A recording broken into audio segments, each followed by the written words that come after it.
Welcome. This is Ethics and my name is Mark Thorsby. In this video we're going to begin our discussion of Kant's lecture on ethics. So welcome back everyone, I hope you guys are doing well. Now if you've been watching the video series, you know that we just completed our series of lectures on Aristotle's Nicomachean Ethics. You'll see that what we're going to be looking at, just to sort of remind you where we're going at so far, is we looked in depth at Aristotle's Nicomachean Ethics, really through every book of that text.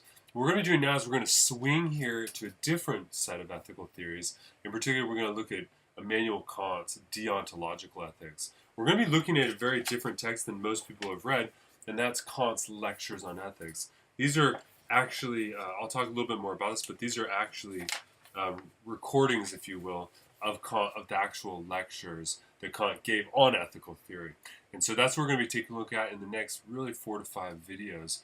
After that, we'll be then taking a look at Friedrich Nietzsche's A Genealogy of Morality. And then finally, we'll conclude with, I think, 2 videos on Foucault's Discipline and Punish. So that's sort of where we're at in the course. And here you can think about it like this, is what we saw with Aristotle is the articulation of, if you will, a number of very important problems that we have to deal with in ethical theory. What we're going to see in this video is the way in which a modern philosopher like Immanuel Kant looks at the same problems and ultimately articulates his own ethical sort of system.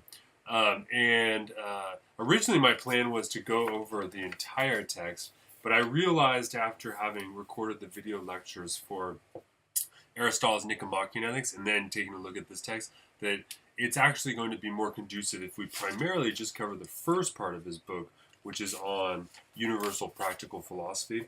And then we'll do our last video here will be on just a couple sections from Kant's section of that book on ethical duties. And so that's sort of what we're going to be taking a look at over the next couple of weeks, or at least the next couple of videos in the series. What we're going to do in this video is really sort of begin by organizing and orienting to Immanuel Kant's philosophy and so forth.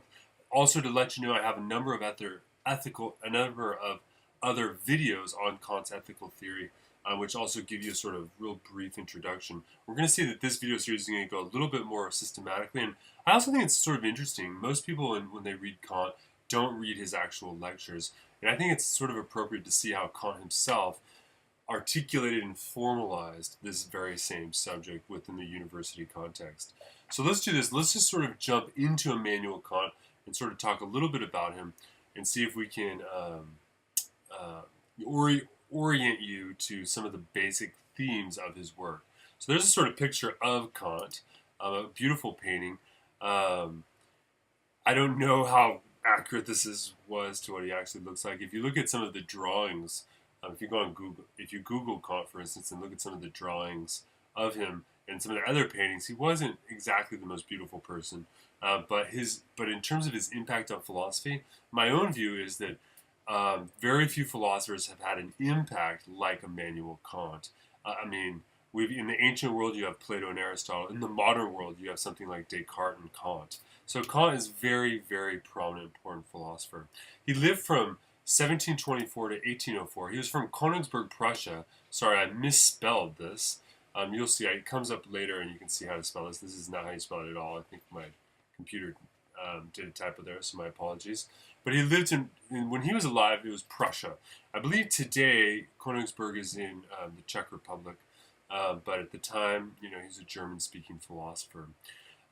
Some of his key works include the Critique of Pure Reason, the Critique of Practical Reason, and the Critique of Judgment. In fact, these first 3 texts are sort of considered his primary text. And then for ethical theory, his groundwork to the metaphysics of morals, and sometimes it's translated in different ways, the title is, but that's a key work on ethics. And then this book we're looking at is sort of a secondary work in his lecture on ethics. I'll talk a little bit about where these lectures come from and what they're about. But one of the things we can say is that when Kant was actually giving these lectures on ethics, he was actually writing his most important work, the Critique of Pure Reason. So Kant is one of the few philosophers to really have sort of made his primary work fairly late in his life. I believe he was in his 60s, though we could, I don't know, I guess I could calculate that, but I haven't done so. One thing I want to say is there's a sort of threefold mission or missions for Kant's philosophy. And this sort of comes from the general biography of his work, which is Kant was concerned with protecting science from the empirical skepticism of David Hume. He was also concerned with protecting the notion of faith in God as being reasonable, despite there not being actual proofs for God's existence. Right? Kant wanted to argue that to be, in his case in particular, to be a Christian, but to believe in God's existence and to have faith accordingly was a rational exercise, even though it depended upon faith in certain sort of doctrines and faith in one's own religious sort of context. The other thing Kant is very concerned with in the ethical realm is, as well as in the epistemological realm, is to protect and articulate the notion of freedom. We're going to see that for Kant, freedom is an absolutely central ingredient within his ethical framework here. Freedom is always essential for him, but you can see here is the protection of science, the defense of faith, and finally an articulation of freedom are really the sort of kind of the threefold primary elements of his philosophy, I think, if you want to think of it in terms of what's the goal of his philosophy. What are his primary views, and I'll talk more about this here in a moment, is he's considered a transcendental idealist in terms of his epistemology and in terms of his metaphysics. In terms of his ethics, he's considered a deontologist. And I sort of put this here at the end, is he's also typically associated with retributivism. And retributivism, and I'll mention more of this in just a moment, is the notion that why do you punish criminals? Well, you punish criminals in order for retribution. In other words, people need to be punished not simply in order to create a better society, but ultimately for Kant, the universal demands of reason and law demand that we punish people. So he's also a retributivist. So let's sort of break that down and see if I can lay out a little bit of the elements related to his philosophy. Let's start here with transcendental idealism. Well, quickly here, and again, I actually have a video on Kant's metaphysics. Take a look at that. I'm hoping that in the future, maybe next year or the year after, next semester or the semester after, I'm going to do an entire series on Kant's Critique of Pure Reason, because it's such a central text for modern philosophy, and it would be really nice and enjoyable to get deep in the heart of that text. But quickly, you can take a look at some other videos which give you sort of a broad sketch of his philosophy, and this is even an even broader sketch. Now, the historical context is that modern philosophy begins with the notion of rationalism, and rationalism is the idea that knowledge can be acquired through reason alone. And sort of Descartes or Leibniz are our primary figures within this tradition. But the counter tradition to rationalism is the notion of empiricism.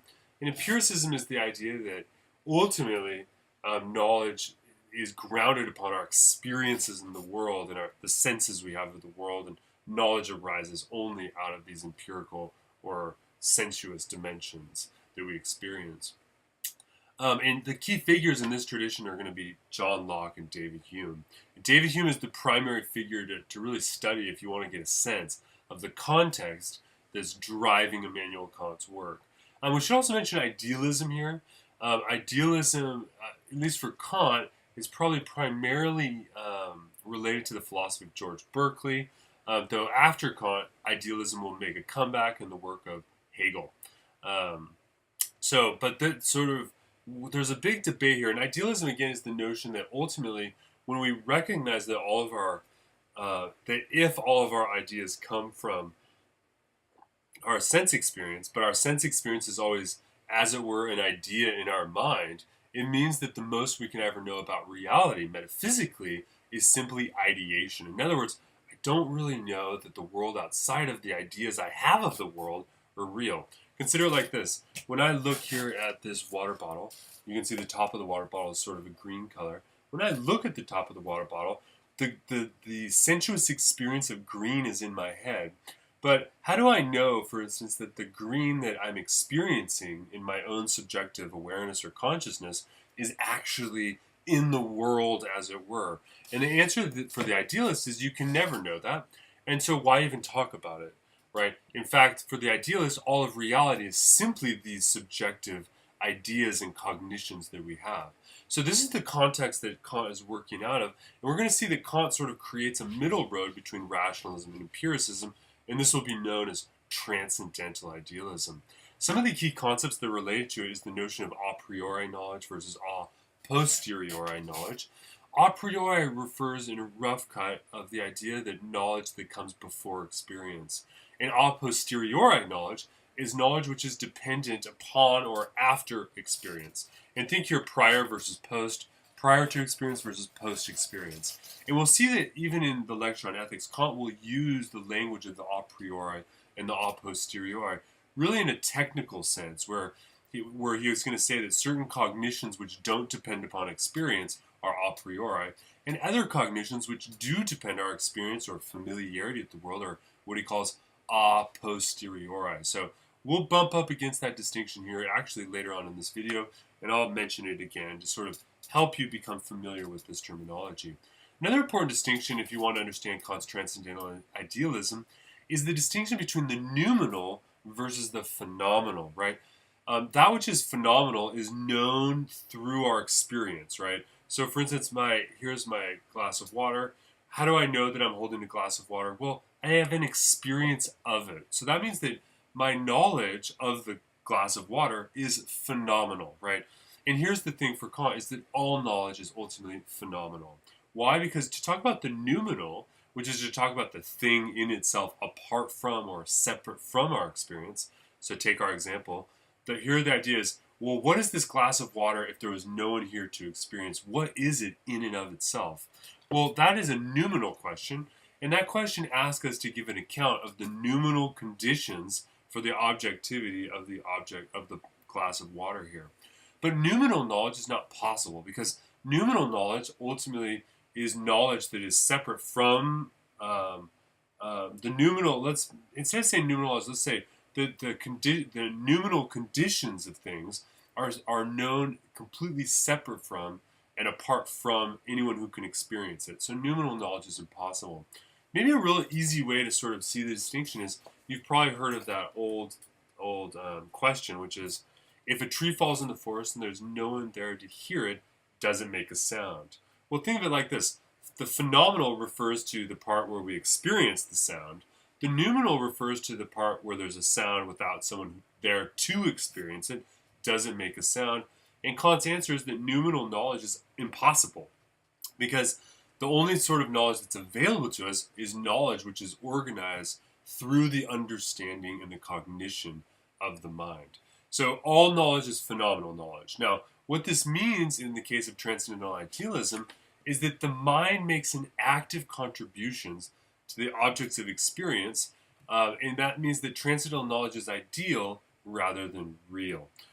So think of it like this, is that Kant's view here is that the mind is not simply a passive sponge which soaks up experience, but the mind actually helps to organize a priori the forms of cognition that we become aware of in our experience. And so think about it like this, that the mind in a certain way projects itself or it organizes all of the experiences we have, and that organization itself is an important element for understanding how our knowledge and experience is formulated. Now, eventually I'll give that video on Kant's critique of pure reason, which goes over transcendental idealism. And to be frank, there's a lot more to talk about there. But let's sort of move ahead here. And you're going to see that since this lecture on ethics is what we're going to be taking a look at, I'm not going to spend too much time right from the beginning laying out the ideas because we're going to go through them systematically here. So, but the first thing, just to give yourself a general orientation here, is to think of Kant's ethics as a deontological ethics. So what is deontology? Well, just to give you a sort of quick, dirty definition here, we can say that deontology refers to any moral theory in which you have a duty-based ethics. And so duty-based ethics here is the idea that in order to determine what's right or wrong, we have to determine what our moral duty is first, right? So remember here when we looked at Aristotle's ethics, you'll recall that Aristotle's ethics principally proceeds by articulating the conditions that we recognize happiness as being, or related to the conditions that are related to happiness. And then Aristotle basically structures this theory, which basically says that, well, in order to achieve happiness, you have to cultivate virtue, and on and on and on. But what Aristotle doesn't do, he doesn't give us a deontology. He doesn't articulate what our duties are and then organize his ethics in conformity with that duty or those sets of duties. but rather Aristotle simply sort of articulates happiness and figures out the conditions that might get us there. And we're going to see that that's not how Kant is going to work at all. Some of the key ideas we're going to see within the video series, and we're going to bump up against them today in our first video on this topic, is the notion of the goodwill. We're going to see that for Kant, the goodwill is something which is good in and of itself. So the goodwill is something that is unconditionally good, and this sort of functions, if you will, as the primary clue for us to begin to understand what our duties are. You can think of the goodwill as a recognition of what our duties are. Now, the duties specifically for Kant are given, moral duties are given through what he calls a categorical imperative. We're going to talk a lot about that here in a moment, but what we can say is that a categorical imperative, an imperative is anything that is a command, and something which is categorical is something which refers to the entire category of something. So a categorical imperative, loosely put, is any command that is applicable within the entire category of human action. That is, in other words, the categorical imperative is a way of articulating what our universal moral duties are under all conditions. And ultimately, what the categorical imperative leads to is an intuition of what Kant will call the universal moral law. And the universal moral law is sort of the primary principle which organizes the categorical imperative and ultimately is the thing, the object of the goodwill itself. Again, this may not make a lot of sense right now, but we're going to really parse through this over the next couple of videos. Now, retributivism, I just sort of put in here. Retributivism is the basic idea that persons who commit crimes should be punished for the sake of retribution and not merely for deterrence. And we'll sort of come up against this sort of late on it, but I kind of wanted to at least mention this because it helps give you a framework for thinking about it. Notice that here when we talk about, for instance, why we have capital punishment, a lot of people say, well, we execute people in the United States in order to deter other people from committing similar crimes. We'll see that this is not Kant's view, although Kant is not against deterrence, but he thinks that we punish people not simply for that, but we punish people because people deserve to be punished when they commit crimes, or in other words, people deserve to be punished when they break that universal moral law and don't fulfill the moral duties they need to have. And that typically comes when people don't live with a goodwill. So we'll see all of this stuff sort of come together. So let's now sort of move here and to actually take a look at Kant's lecture on ethics. And this is sort of kind of some introductory comments that I wanted to let you know about. So for instance, one of Kant's students said that his lecture on ethics in particular, he said, quote, speech the richest in thought flowed from his lips. Playfulness, wit, and humor were at his command. His lectures were the most entertaining talks. So my apologies for a couple of the typos in there. But you can see here is that students really articulated that Kant was a great teacher. And so when I was trying to pick a text for this lecture series on ethics, I mean, there's many texts we could look for. The most dominating text would be the Groundwork to Metaphysics and Morals or the Critique of Practical Reasoning. But I ultimately thought that what I wanted to do in this video series was give you a sense of what Kant's ethical theory is from the perspective of the way Kant himself would have taught it. And so I chose this text. I thought it would be a little bit more interesting and easier perhaps to understand than some of his more technical work. Also, I don't find that a lot of people really talk a lot about Kant's lecture on ethics.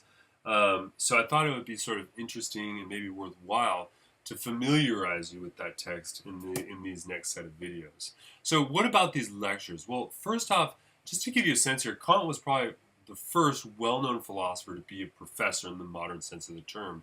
And since Kant, we see that philosophy has moved into an academic specialization or into an academic discipline all its own. Before Kant, this really wasn't the case. I mean, there were philosophers in all different stations in life. You had John Locke, for instance, well-known philosopher. What was he? Well, he was actually a doctor, and he was also he did work as an ambassador. And we see a whole bunch of other previous philosophers who didn't teach at universities, but Kant did.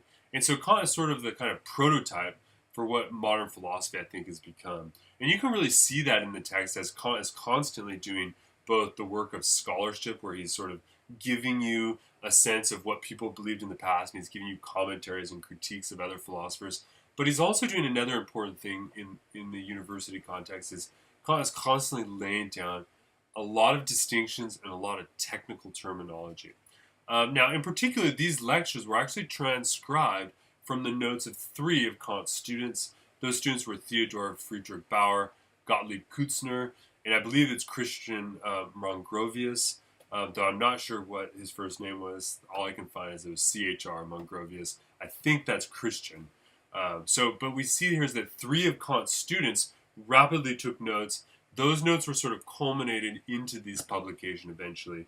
And the publication we're using here is published by Hackett Publishing.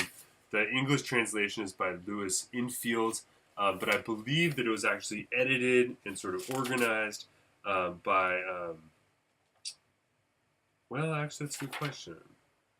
I'm not as sure on the top of it. I think it was organized by Louis Beck originally, at least in the English version, and he's the one who gives the foreword. But anyway, take a look at that text so you can find all that information. All of the pagination that I'll be using comes from this text that's published by Hackett Publishing. So it's a really cheap text, so I encourage you to buy it and follow along. I think you can even buy it on the Kindle. The other thing is, like I mentioned before, these lectures actually took place over a 5-year span between 1775 and 1780. So it's not just one semester of lectures. It's him giving these lectures over quite a long time period, or 5 years. And what's important, or at least notable, is that he was giving these lectures at the same time when his writing was intensely focused on the critique of pure reason. So what's the context of the lectures? Finally, there's the correct spelling of Königsberg. The context is that the University of Königsberg at the time required that each course that was taught at the university utilized an approved textbook for the class. So the textbooks that Kant was using in these courses was actually the Initia Philosophiae Pratica Prima. In other words, a primer for the initiate of practical philosophy. And he was also using Ethica Philosophica. And you can see here that both of these texts are in Latin, which of course makes sense if you consider the way in which the German universities or the Prussian universities were organized. And these are the texts he's following. So what this means is that he's essentially divided his lectures to follow these textbooks. But we're going to see is that even though he will discuss these textbooks intermittently, for the most part, the lecture on ethics here that we're looking at is not just a sort of summary of these textbooks. But what Kant did do to sort of conform with the standard of the university is essentially he's organized his lectures in the same way in which these textbooks organize their topic matter. So we're going to see that these textbooks, in Kant's day, ethics was considered a subset of universal practical philosophy. So we see here is that most of the Kant's work that we're going to focus on in these video series comes from his discussion of universal practical philosophy.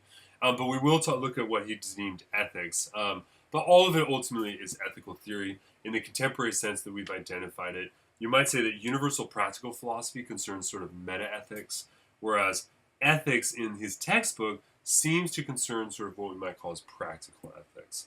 That's not quite right, but it is a way of dividing the text that is helpful to understand. And here's just a note on the division again, is ethics can be considered a division or a species or a subset of universal practical philosophy. So the first thing we have to look at here is universal practical philosophy, and that's what we're going to be looking at in this video series. In fact, we're just going to look at the first 3 sections of that text. And by the way, when we talk about universal practical philosophy, you can just break it down and think about this. I mean, there's sort of 3 primary domains of inquiry we're interested in. The first thing is we're interested in We're interested in philosophy. Philosophy concerns the principles for things. In particular, we're interested in practical philosophy. Well, practice obviously concerns action. So you can say here is that a practical philosophy concerns the principles for action. And then finally, we're interested in those principles which are universal. In other words, those principles that concern action, which are actually applicable in all conditions. Okay, so that's one way of beginning to just sparse, in a very general sense, what we're going to be talking about here in these next sections. Now, let's sort of jump into it, and you're going to see here is that Kant's first chapter is called the Proem, and the Proem basically lays down some of the basic terminology and the basic classifications that Kant is going to be using, and it sort of organizes and orients the reader, or in this case, the student, to understanding what exactly we're studying and where and what its relationship might be to other sorts of philosophical discussions. And the first thing Kant does, he says that we can break down philosophy into three parts. The first is theoretical philosophy, where the object or the goal of theoretical philosophy is theory. There's practical philosophy, which is concerned with, obviously, with practice.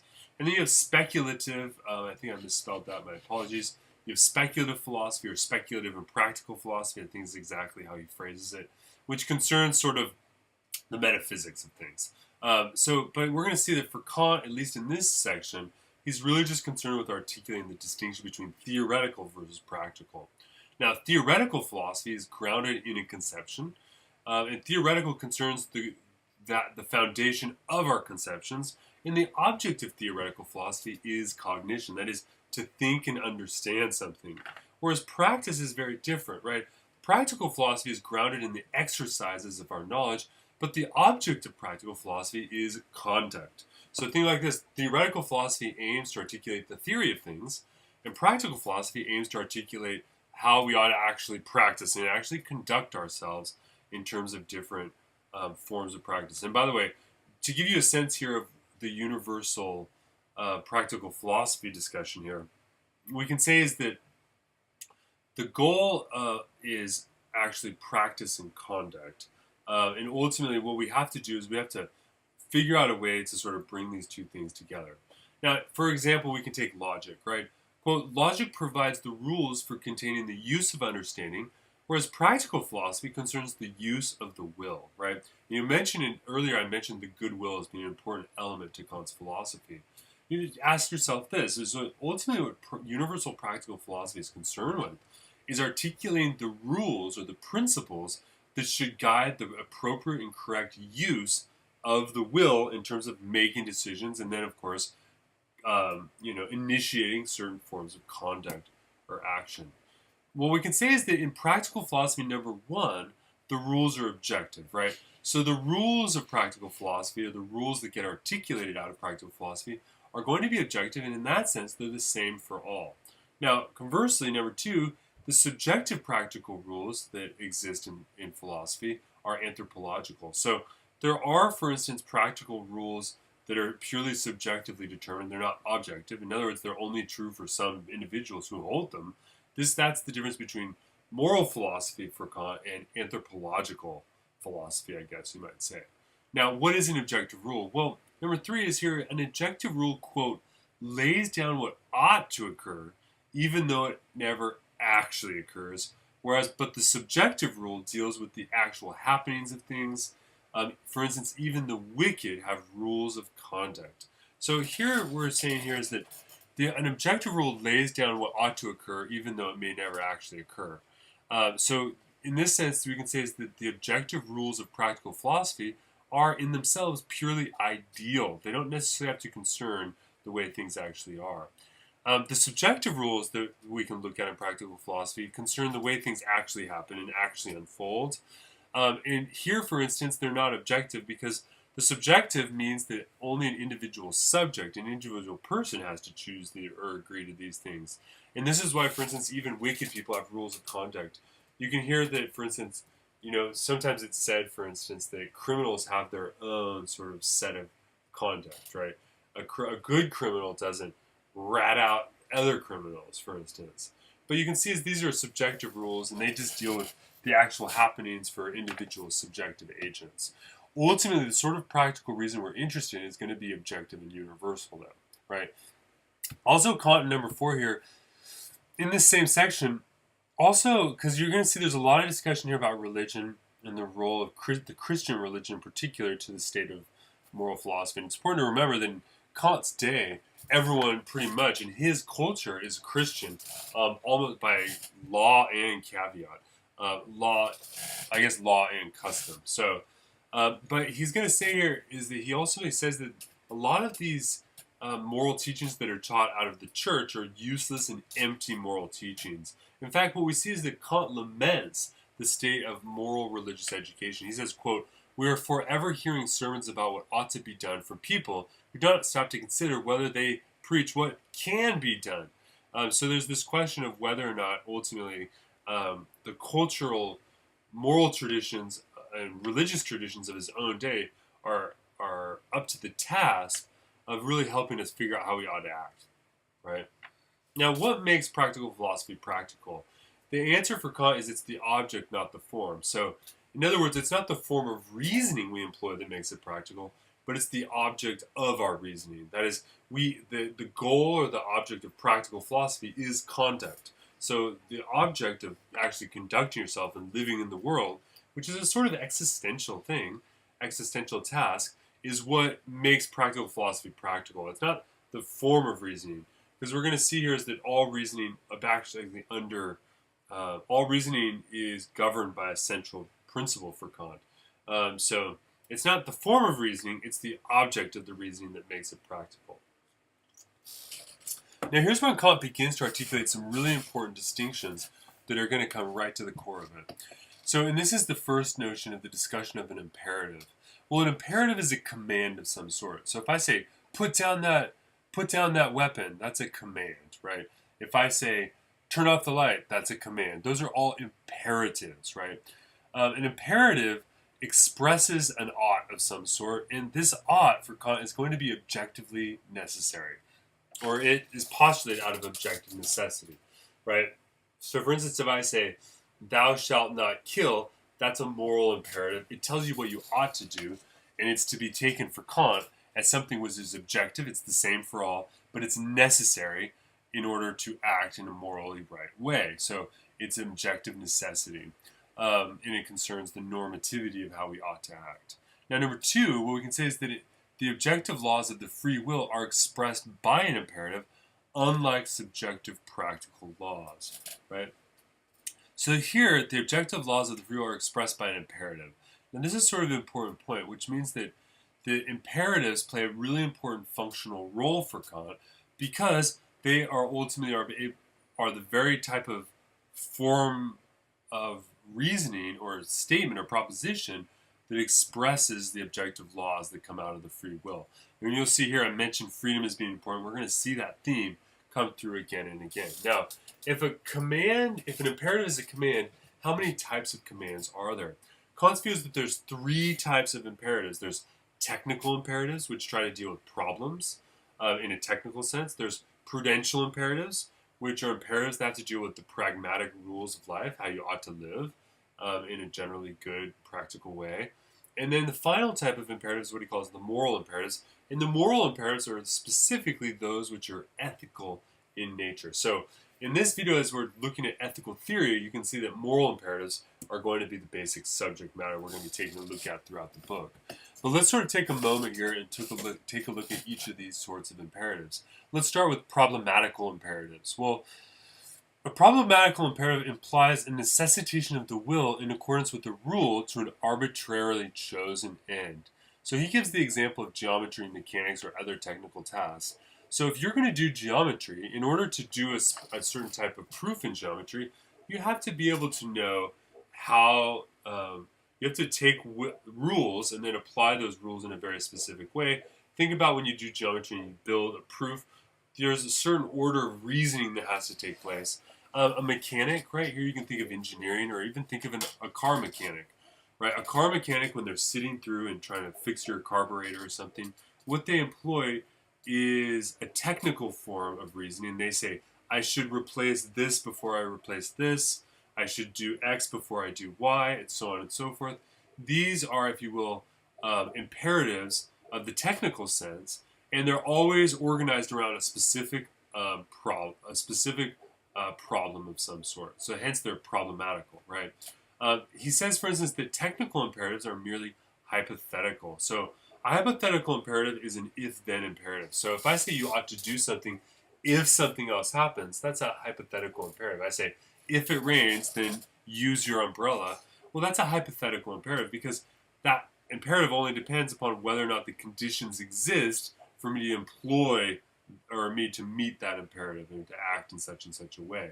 Hypothetical imperatives we'll see for Kant are not moral imperatives because they are always conditioned upon specific context. And remember what Kant we mentioned earlier is that for Kant, ultimately a moral imperative has to be universal. It has to be the same objectively for all, which means that it's not merely hypothetical, but it actually is something which demands conformity regardless of the context or the conditions.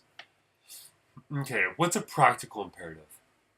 Well, a practical imperative is one which contains no technical rules. It concerns the rules of prudence and morality. We talked about this as prudential imperatives earlier.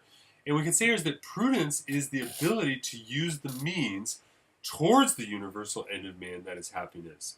So we can say is that a technical imperative is when you have a command to do something for a specific problem. A practical imperative concerns the ability to use the means towards ultimately attaining happiness in the big sense. So we have the notion of prudence, and here you can think about the way Aristotle used the language of how does he put it? In phronesis, right? Practical wisdom, right? Aristotle's notion is that in order to be a happy person, you had to have practical wisdom as well. And I really think that Kant's notion of the practical imperative and prudence here really comes along that vein of thought. Now, but what is needed for a prudential imperative? Well, the answer is what we need is a rule for judging what constitutes the happiness and the rule for using the means to this happiness. So in other words, we have to know what makes happiness what it is, but we also know how to use the means that get us to happiness and how much is too much and all those sorts of questions. So that means that prudence gives us both the means and the ends, right? It's concerned with both the ends, which is happiness, and it's concerned with the means as well. That is the sort of practical way in which we can actually attain this. But what is happiness exactly? Is happiness the acquisition of things? Is it gaining more things? Or is it the abstinence of things? That is denying yourself certain sorts of things. Now, finally, let's look here at what a moral imperative is. And we'll return to some of those questions I just raised here in just a moment. Whoa, let's see if we can go back. What is a moral imperative? Well, Kant says, quote, we can conceive an imperative where the end is governed by a condition which commands not subjectively, but objectively. So, first and foremost, a moral imperative is an objective imperative. It's an objective command which is applicable to all people under all conditions. Now, he gives the example of "Thou shalt not lie." For instance, of course, he's quoting here the Old Testament, the Bible. He's quoting one of the Ten Commandments, and which seems to be applicable throughout the entire world. And what Kant notices is that this sort of imperative is both simple, but also categorical. That is, it's not conditioned upon anything, but it refers to the entire category of human action. In other words, when the Bible says "Thou shalt not lie," it is implied that you should never lie under any conditions. Hence, it's a categorical claim because it refers to the entire category of human action. It's also simple in the sense that in order to understand "Thou shalt not lie," all I have to do is have basic language and I can grasp it. So it's something which is grasped actually quite easily. Now, what we can say, though, is that a moral imperative is not concerned with the determination of the ends for action. In other words, whereas, for instance, you can say is that theoretical reasoning doesn't concern that. Oh, I'm sorry, I'm going to imperatives, right? Technical imperatives concern specific concrete problems, which are hypothetical in nature. And here we can say prudential imperatives concern the general principles that we need to employ in order to live happy lives and be pragmatic about things. But finally, this last principle is one which is concerned with the idea that ultimately what we want to do is act in a way that is good in and of itself. In other words, we're not concerned with the ends of our action, we're concerned with the moral status of the action itself, right? So here we can make a distinction. For instance, imagine a person shoots an old woman in the head. That would be something that would be considered evil. Well, now let me change the scenario. Imagine a person shoots an old woman in the head who has a suicide vest on and is about to light it and kill everyone who's in the bank or something. You can see here is that in this case, what I've drawn a distinction is the act itself as being having a moral dimension, a moral status, versus the end or the consequence of an action as having a moral dimension. For Kant, moral actions are not concerned with the consequences of our action. They're non-consequentialist, as we like to say in the industry. But what we can say specifically or technically is that a moral imperative is not concerned with the determination for the ends of an action, right? Ultimately, a moral imperative is concerned with doing what's right in and of itself. So that's sort of Kant's basic proem, in which he sort of tries to articulate some of the key distinctions that lie at the heart of ethical and moral reasoning. So this sort of brings us here to the second section of Kant's text, in which he begins by reviewing ancient ethics. And it's interesting here is because even though we've read Aristotle's Ethics, he doesn't talk about Aristotle. He actually talks about three different schools of thought, and I'll mention those here in just a moment. Now, Kant's view, though, is that ultimately ethics, that moral theory is ultimately concerned with, or the theory of morality in the ancient world was ultimately concerned with the one primary thing, and that is what we call the summum bonum, or the supreme good.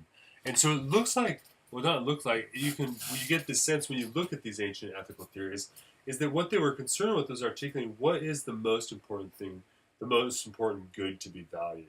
And we saw Aristotle talking about that, where Aristotle says it's happiness.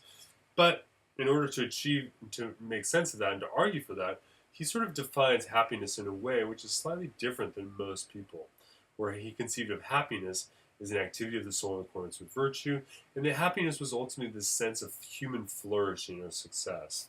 But so Kant says, listen, these ancient philosophers are concerned with the supreme good business, and for them, the supreme good is an ideal, right? In other words, it's the highest standard for making judgments about things, right? But it's an archetype, it's a pattern, and it's a way of thinking about the good.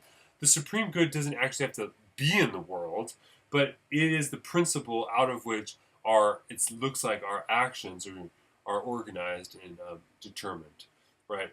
Now, I realize this should be number 2, is that the supreme good is the most perfect world, he says, right?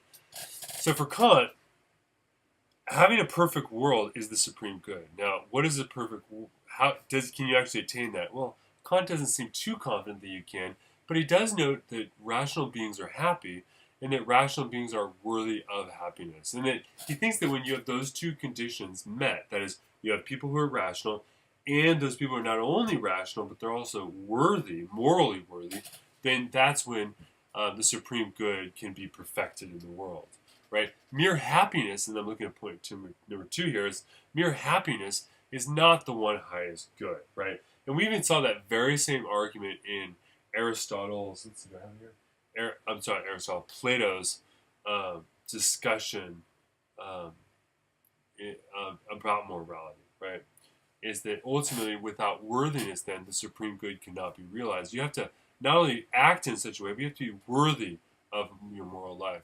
Here you can imagine, for instance, a world of happy criminals. Imagine people who constantly commit crimes, and under those conditions, maybe they have a sort of skewed sense of the universal moral law, and what it looks like is that people can easily get lost, right? So what this means is that the supreme good requires both happiness, but also merit. It requires worthiness. So that means that in order to live a moral life, we have to then look at what is happiness and what does it mean to have merit, right? Well, Kant says that happiness springs from the freedom of the will, first and foremost, which means that the idea that we have a free will is absolutely a pivotal piece to Kant's entire worldview. He writes, quote, "Thus the nature and perfectness of the free will, in which dwells the ground of worthiness to be happy, constitutes ethical perfection." So ethical perfection is when the will acts in such a way that it conforms to the universal moral law and happiness is achieved. Now, in his review of the ancient world, Kant is going to articulate, it looks like there's 3 different forms of the summum bonum, or of the supreme good.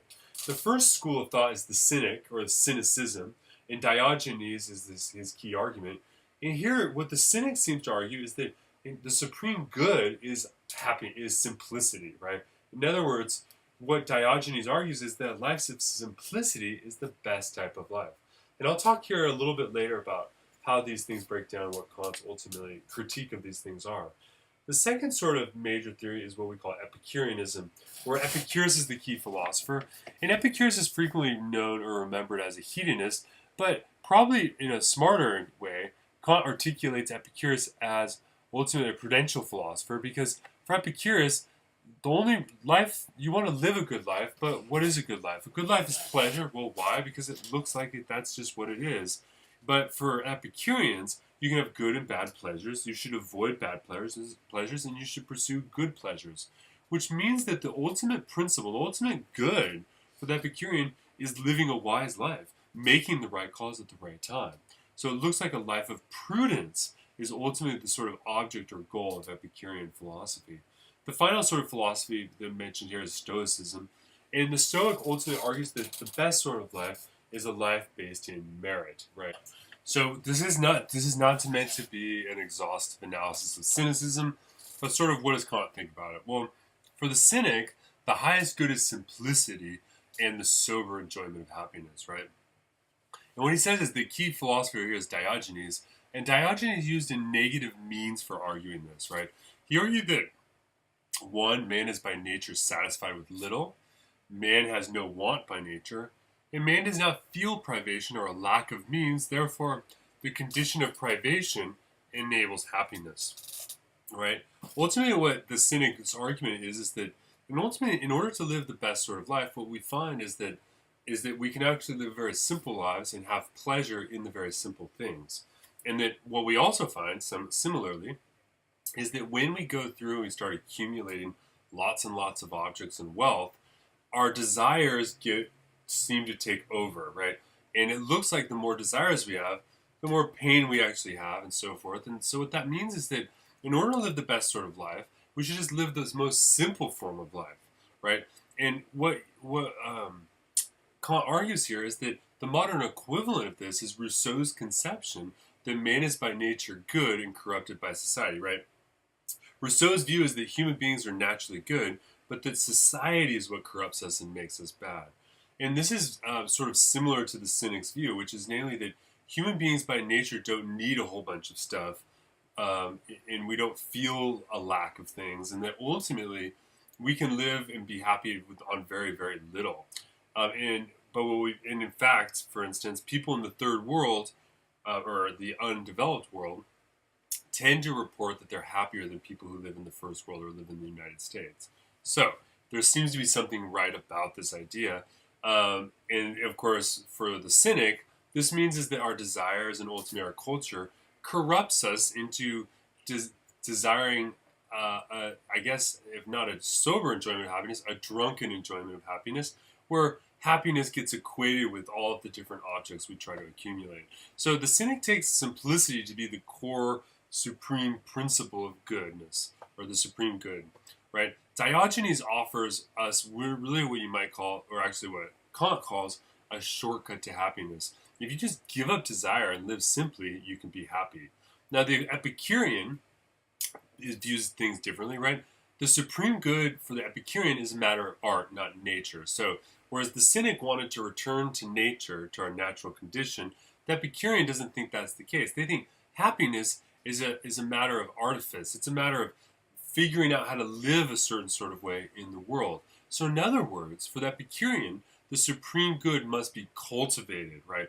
Or if you were to put it in the sort of modern lingo, you might say that happiness is something that is created. It's not something that is discovered, right? It's not a matter of nature. It's a matter of art.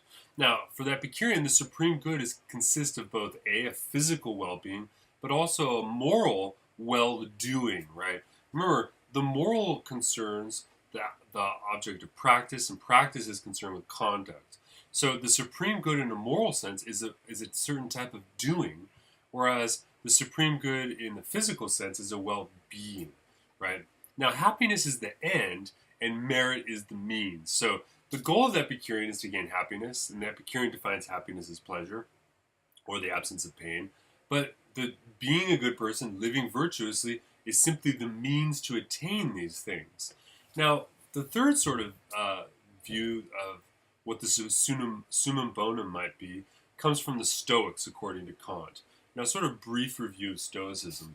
Stoicism begins with the idea of divine providence, namely that the gods or God has created all things, and all things happen in accordance with God's plan, which means that all things that happen, good or bad, are actually all good because they're divinely inspired or they're willed by the gods. Now, this means that for the Stoic, then, reason, which is able to grasp the universal dimensions of things, has a divine quality. So for the Stoic, there's a divinity within each of us. And there's also two types of judgments that we can make. We can make judgments about the way they appear to us, and we can also make judgments about the things as they are in themselves. And what the Stoic argues is that most of our unhappiness comes from the judgments we make regarding the way things appear. Because if divine providence is the case, and if all things happen in accordance with God's plan and they're good, then that means that when things look bad, that's it. They merely look bad, right? We have to distinguish things as they appear from things in themselves. So for the Stoic, the word that was actually used by the Stoics, in particular Epicurus, not Epictetus, is apatheia, right? Happiness is apatheia. Happiness is getting rid of your passion for things in terms of their appearance and rather accepting the way things appear in themselves. And what the Stoics did is they offered a whole bunch of sort of self-techniques, if you will, self-help techniques, in which they could ultimately cultivate this form of happiness as an apatheia. So in other words, you should desire things to be as they are, not as you wish them to be, right? So that is, conform your desire to be consistent with the way things actually are. Now, what are Kant's remarks regarding Stoicism? Well, number one, happiness is therefore a matter of art and merit, right? It's something that's created and structured because we have to get away from our appearance, our subjective appearances, and our subjective determinations. And also for the Stoic, morality is then. That is, being a good person and being in conformity with the divine will is ultimately the final goal of ethics and morality. Whereas, in contrast to, well, here's what you'd say is that virtue and merit are in themselves the supreme end. That is, being good and being worthy of goodness is the supreme end. And happiness, therefore, is a consequence of morality. So what this means, or for the Stoic, the archetype of morality is the sage, right? The sage is the wise person who's happy in themselves. They have a source of cheerfulness and righteousness in themselves. They are essentially wise. And so for the Stoic, being wise and being that wise person is ultimately what we're looking for in happiness. Now, there are other potential ways of looking at what the supreme good might be. In other words, there are other patternings for the supreme good. There's the mystic ideal, which you see in Plato and Plato's Platonic forms. There's also the Christian ideal, in which the supreme good is to pattern your life and your activity after Christ and the Gospels and so forth. And we're going to see throughout the entire work here, Kant is going to constantly refer back to the Gospels and to Christian moral teachings and Christian beliefs. Part of that's because in Kant's day, everyone is a Christian. And so, for instance, to talk about how we ought to live means you automatically have to talk about, or at least reference and compare and juxtapose moral teachings with Christian teachings. So, in fact, he even goes on to say, quote, that the ideal of holiness is philosophically the most perfect, and that it's the ideal of the highest pure and moral perfection. But as it is humanly unattainable, it bases itself on the belief in the divine aid, right? So what are some of the last comments that Kant makes in this section? He says, well, quote, the ancients had no conception of any higher moral perfections than such as could emanate from human nature, right? So, but as human nature is very imperfect, their ethical principles were also imperfect. Thus, their systems of ethics was not pure. It accommodated virtue to man's weakness and was therefore incomplete. But the idea of the Gospels is complete in every respect. So here we have the greatest purity and the greatest happiness, according to Kant, and it sets out the principles of morality in all their holiness. It commands man to be holy, but as he is imperfect, it gives him a prop, namely divine aid. So in this last section on Christian morality, Kant indicates that he's that in his view, Christian morality that derives out of the Gospels is completely consistent with what he's ultimately going to be arguing for. But that the philosophy of the ancient world always begins with human, if you will, is that you might say it's anthroethico, right? In other words, the ancient philosophy looks at ethics always from the starting point of what can emanate out of human nature. We're going to see that Kant's view is that he doesn't begin with human nature, but rather begins with reason in order to articulate the conditions for happiness, or what the sunum bonum might be, or what the supreme good is. Now, this brings us to the last section we're going to take a look at in this section, And this is the general principle of morality. I don't know why all of these are blank. There should be things in there, so let's hope they arrive and show up. But so what Kant wants to do in this section is he wants to try to articulate, well, what is this central principle that's objective and universal and at the core of universal moral philosophy? He gives us this quote to start off. He says, quote, "But as we all need a basis for our moral judgments, a principles by which to judge with unanimity what is morally good or what is bad, we apprehend that there must exist a single principle having its source in our will." So remember, because the category of philosophy we're talking about is practical philosophy, so we're talking about the philosophy of action. Action comes as a result of the will, out of us choosing to do something. So for Kant, that means that the universal principle of morality, which ultimately is the summum bonum, if you will, ultimately must reside within the will. And it has to be a single principle because we only have a single will. And this is also given through the simplicity of these sorts of universal moral judgments that Kant thinks are indicative of moral imperatives. So the first thing is we need a criterion. In other words, for Kant, the search for a general principle of morality begins with the need for establishing the validity of our moral judgments. We all make moral judgments every day. So if someone cuts you off when you're driving to work, you can say that you might say that person's a bad person or that person's an idiot or something, right? We all make moral judgments, but the question is, what is the principle upon which we should base our moral judgments, right? So for instance, some people say abortion is wrong, some people say abortion is morally right. Well, how do we know? What is the universal principle that can enable us to have a criteria for our moral judgments? So that way we can judge what's wrong from what's right and be certain about it. And this means that what Kant wants to do in this section is really begin by classifying his terminology and the various points of view that come along with it. Now, but what is the theoretical basis of morality? Sorry about that. My phone keeps ringing off the hook. Well, there's two theoretical bases for morality. So in other words, at the heart, what do we base our entire moral system on? Well, we can either base it upon an empirical condition. Empirical concerns the subjective experience. So empirical means experience. So we can either the basis of morality is empirical, or option number two, it's intellectual. It's based in reason. So these are the choices. Either we can sort of look at our empirical experience and say, from out of our experience comes a principle for how we ought to conduct ourselves. Or we can say that out of pure reflection, pure intellectual cognition, comes the foundation for the theoretical basis of morality. Which way are we going to go? Well, Kant starts with the empirical, right? And he says that when we talk about the empirical, there's a distinction here we can make between inner versus outer. Now, with the inner, there's two potential inners, right?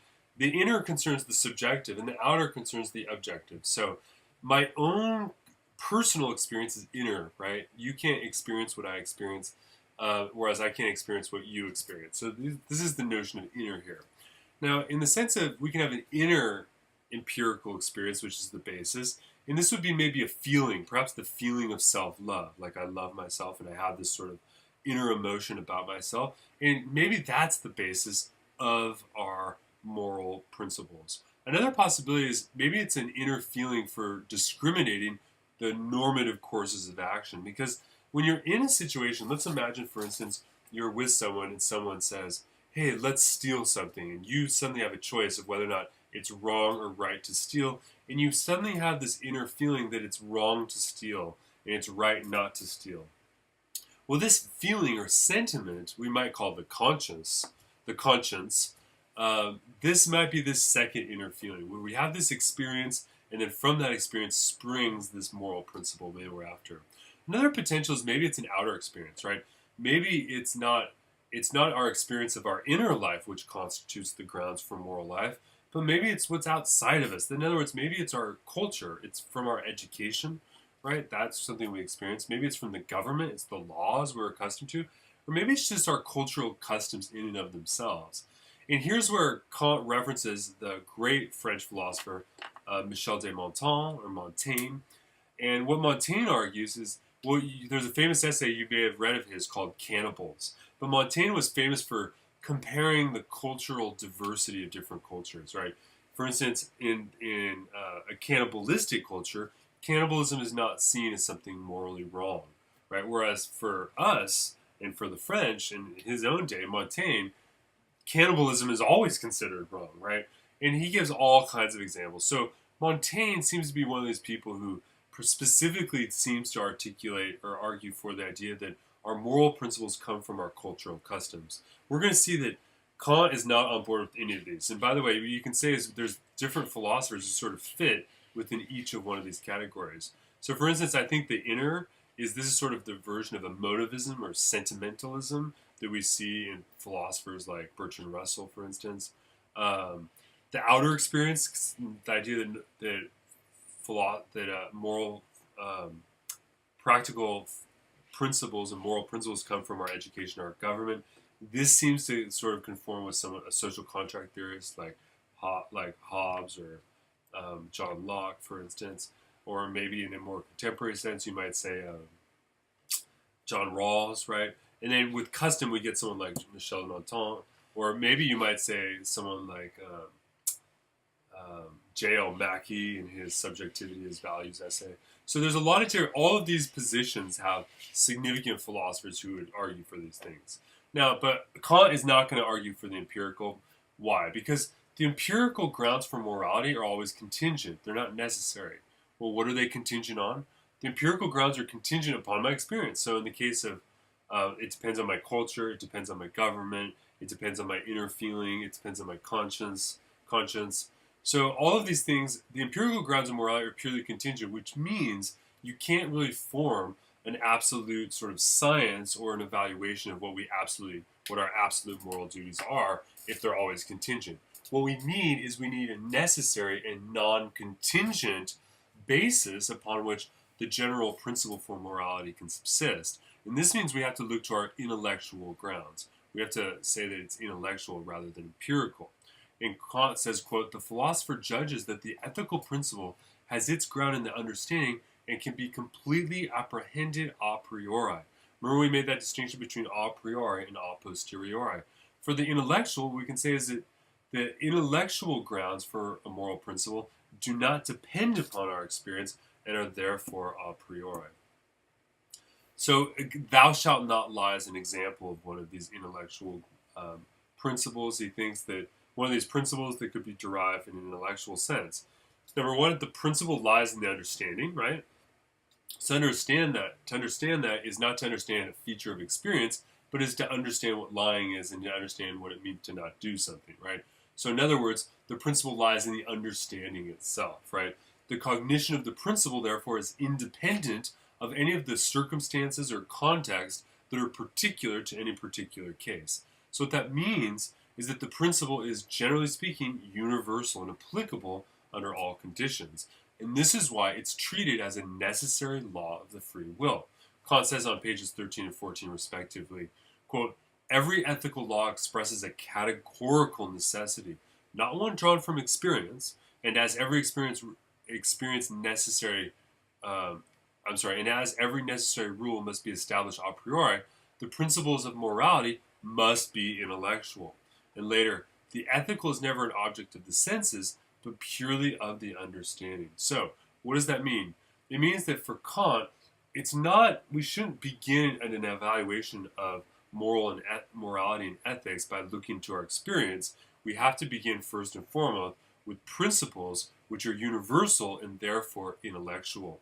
And so you can see here is that in our earlier video, we were looking at Aristotle's theory of ethics. And Aristotle always begins with experience, right? He always says things like, people say that happiness is pleasure. People argue that happiness is this. He's constantly referring back to his experience. And but Kant will not do this, right? So, because ultimately, it's only the intellectual principles which are going to be certain in an objective sense for morality. So that means that there's two kinds of intellectual principles that are possible. There's an internal principle, which is internal in the sense that it depends upon the inner nature of an action itself. And there's also external principles, where the external principle concerns actions that are related to external things or external beings, right? So for instance, you can look to the idea of the goodwill itself, wanting desiring to do good and to be good. This isn't sort of an internal intellectual principle, potentially. whereas external principles concerned with our relations to others. What we can say is that all of these principles take the form of an imperative.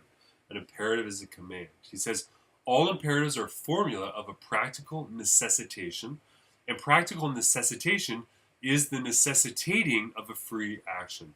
So in other words, a command is a formula for arguing what you necessarily should do in a practical sense, in terms of actually acting and engaging in the world, right? Now, when we talk about necessitation, Kant goes on to say there's two types of necessitation, right? You can talk about things as being necessary in accordance with laws, and here he's thinking of moral laws, not governmental laws, or laws of reasoning, right? And number two, you can have things which are necessary by your sensuous inclination, right? So for instance, you can have a posteriori inclinations, right? So for instance, if I sense that something is happening and I'm inclined to do something, that's one type of necessity. But the sort of necessity we're really interested in with regard to morality is that necessitation in accordance with laws. Now, what determines a practical action? Well, a practical determination is determined by free acts. So when someone acts freely and chooses to act in such a way, then that's a practical determination. You can also have pathological determinations, and pathological determinations are determinations not out of the free choice that it sprouts out of reasoning, but is determined through your pathology or your psychology, right? And here you can think of sometimes we act in such a way which we're just merely acting out of our own psychological inclinations. So, for instance, think about a person who has Tourette's, right? That is a pathological determination for Kant. It's determined subjectively, so it's a determination built out of your own subjective processes. Whereas it's not a consequence of your free rational activity, which is what he means by free acts, right? So accordingly, all objective laws of action are practically and not pathologically necessary, right? Because something that's pathologically necessary depends upon the subject. But if it's an objective law of action, then it's going to be the same and necessary for everyone, no matter their subjective condition. So the sorts of laws we're interested in are, for Kant, one's a matter of practical philosophy, not out of psychological pathology. Now, when we talk about three imperatives, and we mentioned there's three imperatives, right? Technical imperatives, prudential imperatives, and moral imperatives. This means there's three types of goods as well. You could have a bonitas problematica. Remember, a technical imperative tries a problem-solving condition, where you have a command, or you have a sort of, you need to do this in order to solve this problem, which means that a technical imperative puts this way, a technical imperative enables a good, but it's a good in terms of it being a means to some optional aim. You don't have to do it. It's only a matter of the technical problem you have to deal with, right? A prudential imperative, which is closer to morality, concerns the imperative of a judgment of prudence, right? And this is what he calls the bonitas pragmatica. Now, again, Kant is using the Latin here because that is sort of the mainstay of the academic culture he lives in today. For the most part, these Latin terms are not terms that get carried forward in moral philosophy. They're really sort of peculiar, I think, to what he's looking at, and probably related particularly to the textbooks he's teaching. But finally, a moral imperative reveals, or what do I say? It enables the goodness of an action in and for itself, or in other words, the bonitas moralis, right? So ethical necessitation is therefore categorical and not hypothetical, because for Kant, ultimately what we're concerned with is the moral imperative. Now, the moral imperative gives rise to the prudential imperative, right? So there is a sort of overlapping between 2 and 3 here, but at the end of the day, it's the moral imperative we're concerned with, because the moral imperative concerns that which is good in an action for and of itself, and this means that it's non-consequential, and it also means that the moral imperative gives us something which is good, objectively speaking, and which reveals what he's been talking about here in terms of the ethical necessitation and categorical necessitation. So a moral imperative is a categorical imperative because it's something you should do under all conditions, which means it is applicable to the entire category of human action. It's not merely something which is hypothetically based upon a specific condition or situation. Now, what this means is that moral necessitation constitutes obligation. So to say that something is morally necessary means to say that you're obligated to do it, right? It's because the obligation of a moral imperative is practical. He writes, moral necessity makes an action necessary objectively, and it constitutes an obligation if the subjective necessity is contingent. So every obligation is not a necessitation practica, not pathologica. It is an objective, not a subjective determination. So Kant keeps pounding home the idea that ultimately the sorts of obligations that moral imperatives entail are ones which are purely objective and not simply practical or pathological.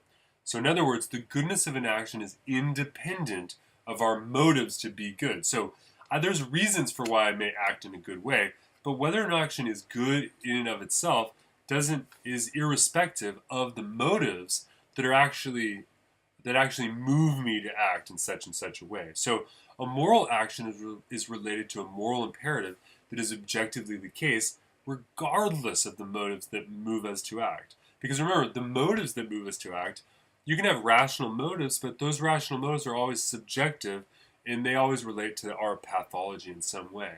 And for Kant, morality has to be external to this for its certainty and objectivity, right? So what constitutes goodness, right? You've been probably wondering, so what exactly makes something good? Well, Kant argues quote, a pure moral ground is more potent impulse than one intermingled with pathological and pragmatic motives. So a moral ground gives us a sort of pure form of impulse here to do the thing. So what is morality? Well, morality refers to the pleasure of a universal validity because it's objectively the same across the board. So this means that prudence requires moral understanding, as we talked about, and this means that morality requires a good will. And we'll probably touch upon this later, but the notion of the goodwill for Kant is an absolutely central vital notion, right? Quote, if our conduct as free agents is to have moral goodness, it must proceed solely from a good will. The will can therefore be good in itself. So, what are the two types of ethical motives which are possible? In other words, remember, you have a goodwill, and the goodwill can be good in and of itself, but there are motives for the goodwill. And Kant wants to distinguish here a sort of I think, a nuanced distinction, and to say that there's really sort of there's two forms, or two components, rather, of moral obligation that seem to be motivating our ethical motives, right? Number one is that what he calls the moral obligandi, or obligandi, and this constitutes the ground of an obligation. And this is different from a moral obligantia, which constitutes the binding nature of an obligation. Because think about it here is, on the one hand, let's say you take an obligation. I have the obligation to tell the truth, let's say. On the one hand, that obligation is grounded in some sort of reasoning, objective reasoning. That's the number one there. But on the other hand, there's a sense in which I'm bound to do that obligation, and this is the other type of obligation. So ethical motives sort of come in these two different dimensions. He writes, we, quote, we get the illusion that it's advisable in the judgment of the understanding to prefer advantage to virtue. Nevertheless, moral perfection and advantage cannot be compared, for they're essentially different. Objectively, therefore, moral and pragmatic motives cannot be set in opposition, for they are unalike. Right? Notice here is that when he talks about ethical motives as either being the grounds for an obligation or constituting the binding nature of an obligation, what he doesn't ever say here is that advantage is a part of it, right? He doesn't say we're obligated to do what's moral because it's advantageous for us to do it, right? That's not an ethical motive here, right? Which means that Kant is really setting his bar, I think, very high here when he talks about what type of moral obligations inform the goodwill. Now, this actually concludes our video for today, and you're going to see in our next video, we're going to take a look at Kant's discussion of moral compulsion, practical necessitation, laws. We'll return to the supreme principle of morality, because all we've looked at here is the general principle of morality as being a categorical principle. We haven't actually articulated what that supreme principle is. So that's what we'll be looking at in our next video. Let's see here. I hope you guys have enjoyed this discussion on Kant's universal practical philosophy and his lecture on ethics. Feel free to join us next time. It's going to be really interesting. And again, I apologize. I'm sort of going through this quickly, but as you can tell, Kant is a bit technical as we've been walking through it, okay? Thank you very much for watching. I look forward to seeing you guys online.